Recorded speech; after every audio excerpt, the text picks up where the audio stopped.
Sekarang nih. Kamu nanya.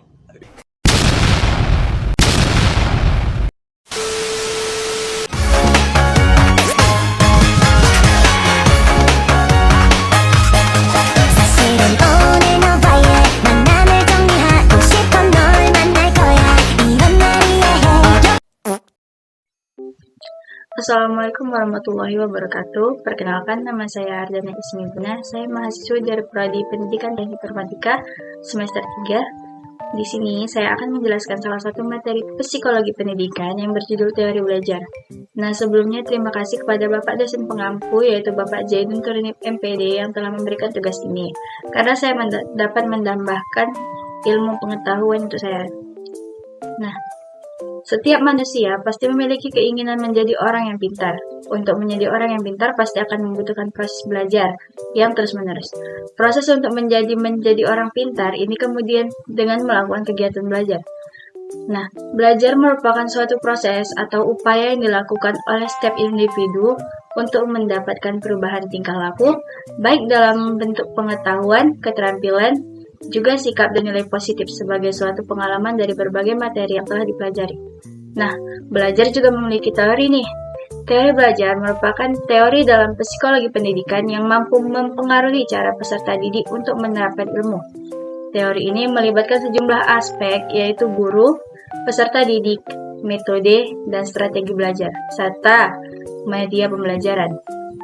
Dalam teori belajar memiliki 4 macam teori, yaitu teori behavioristik, teori kognitif, teori konstruktivisme, teori humanistik, dan yang pertama ada teori behavioristik.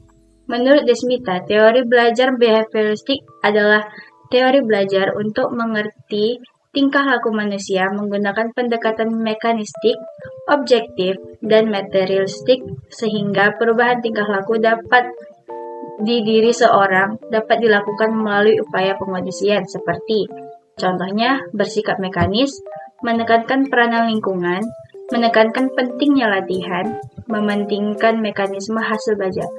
Adapun contoh penerapannya seperti guru dituntut memiliki kemampuan memberikan penguatan atau reformation baik di sisi positif ataupun negatif. Guru memiliki banyak dirling atau harus memberikan banyak dirling dan latihan agar terbentuk perilaku atau pembiasaan seperti yang diinginkan.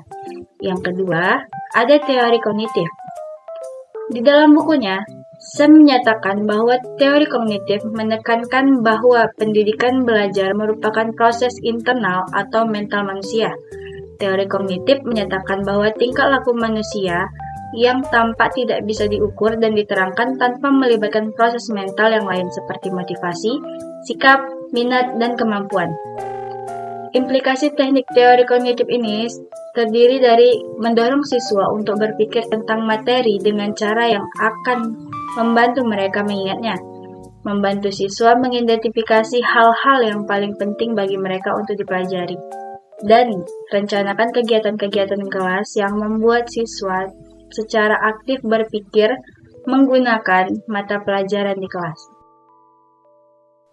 Yang ketiga ada teori konstruktivisme. Pembelajaran konstruktivisme merupakan pembelajaran yang lebih menekankan pada proses dan pembebasan dalam menggali pengetahuan serta upaya dalam mengkonstruksi pengalaman. Dalam proses belajar, teori konstruktivisme ini memberikan kesempatan kepada siswa untuk mengemukakan gagasan dengan bahasa sendiri. Tujuan belajar teori konstruktivisme ini seperti memotivasi peserta didik bahwa belajar adalah tanggung jawab masing-masing setiap peserta didik, membantu peserta didik agar memahami suatu konsep secara lengkap, mengembangkan kemampuan peserta didik agar menjadi peserta didik yang berpikir dengan mandiri, serta mengembangkan kemampuan peserta didik agar mengajukan pernyataan serta mencari dan menemukan jawabannya sendiri. Nah, di dalam teori ini ada beberapa pembelajaran. Pembelajaran yang digunakan pendidik dengan menerapkan teori konstruktivisme ini yaitu active learning, yang merupakan model pembelajaran yang mendorong peserta didik agar aktif dalam kegiatan pembelajaran. Yang kedua ada learning by doing, yaitu Pembelajaran yang dilakukan dengan memberikan pengalaman yang sesungguhnya atau sesuai dengan realitas kepada pendidik. Ada yang ketiga, yaitu discovery learning, yaitu merupakan model pembelajaran yang melibatkan pembuatan hipotesis dan pengujiannya. Selanjutnya ada cooperative learning, yaitu yang memosisikan setiap peserta didik di dalam kelompok kecil dengan kemampuan yang berbeda-beda. Dan yang terakhir ada scaffolding, yaitu model pembelajaran yang merujuk pada strategi atau alat pengajaran yang menjadi rancangan untuk mendukung para pembelajar. Dan yang terakhir adalah teori humanistik. Teori humanistik sendiri merupakan proses belajar yang dimulai dan diajukan untuk kepentingan memanusiakan manusia itu sendiri. Oleh sebab itu, teori belajar humanistik sifatnya lebih abstrak dan lebih mendekati bidang kajian filsafat, teori kependidikan, dan psikoterapi daripada bidang kajian psikologi belajar.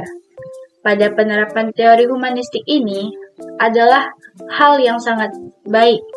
Guru dapat membuat hubungan yang kuat dengan peserta didik dan membantu peserta didik untuk membantu peserta didik berkembang secara bebas. Dalam proses pembelajaran ini, guru dapat menawarkan berbagai sumber belajar kepada peserta didik, seperti situs-situs web yang mendukung pembelajaran. Nah, kesimpulan dari materi yang saya berikan ini yaitu belajar merupakan suatu perbuatan dalam tingkah laku di mana perubahan itu dapat mengarah kepada tingkah laku yang lebih baik. Tetapi, ada juga kemungkinan mengarah pada tingkah laku yang lebih buruk. Tingkah laku yang mengalami perubahan karena belajar menyangkut berbagai hal aspek kepribadian baik fisik maupun psikis. Seperti perubahan dalam pengertian, pemecahan suatu masalah atau berpikir, keterampilan, kecakapan, kebiasaan, ataupun sikap. Sekian dari materi yang dapat saya sampaikan. Jika ada kesalahan dalam penjelasan ataupun kata-kata saya yang kurang berkenan, saya tutup materi ini. Wabillahi taufiq wal hidayah. Wassalamualaikum warahmatullahi wabarakatuh.